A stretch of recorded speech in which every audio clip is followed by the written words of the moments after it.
Galang mendadak kehilangan kewarasan di depan ruang persidangan. Hai, Assalamualaikum, apa kabar?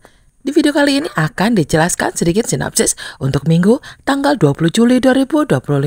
Namun sebelum itu, buat teman-teman yang baru bergabung, jangan lupa like, subscribe, dan nyalakan tombol loncengnya agar tak ketinggalan video terbaru selanjutnya. Terima kasih banyak buat teman-teman yang sudah subscribe dan like video ini. Semoga teman-teman semua selalu diberikan kesehatan dan rezeki yang melimpah. Suasana di ruang persidangan terasa begitu mencekam. Ketegangan tampak dari wajah-wajah yang hadir, terutama antara pihak Galang dan Aksa yang saling mempertahankan kebenaran versi mereka masing-masing. Pihak penggugat telah membacakan seluruh rangkaian kejahatan yang dilakukan oleh Galang. Namun ia sama sekali tidak menunjukkan penyesalan.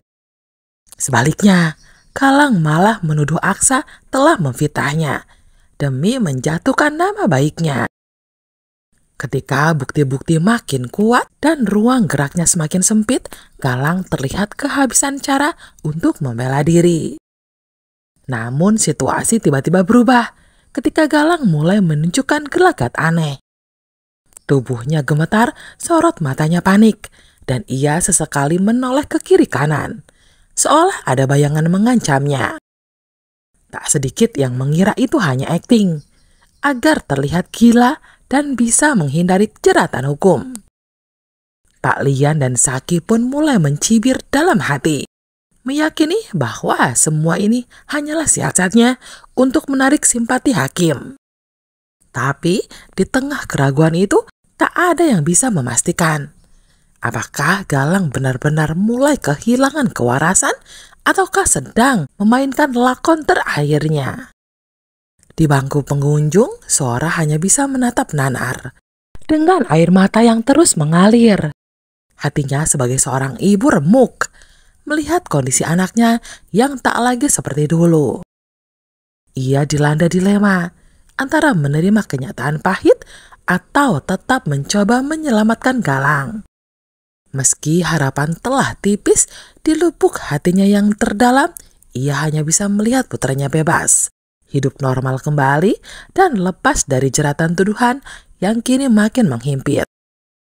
Sementara itu, di tempat lain, Pak Bastian tengah tenggelam dalam pikirannya.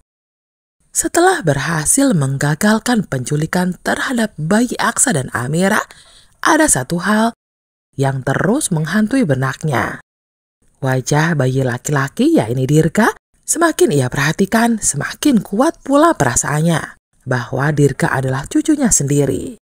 Sosok yang begitu menyerupai Aksa saat ia masih bayi. Jika firasatnya benar, maka ada secercah harapan akan hadirnya pewaris sah keluarga Rahardian, seseorang yang bisa ia banggakan. Berbeda dengan Sasa yang selama ini ia anggap sebagai noda atau aib dalam garis keturunannya. Dirga justru seolah menjadi lambang kesempurnaan yang selama ini ia rindukan. Tanpa ia tahu, sebenarnya ada cucu lain yang asli yang telah hilang dan belum ditemukan hingga kini.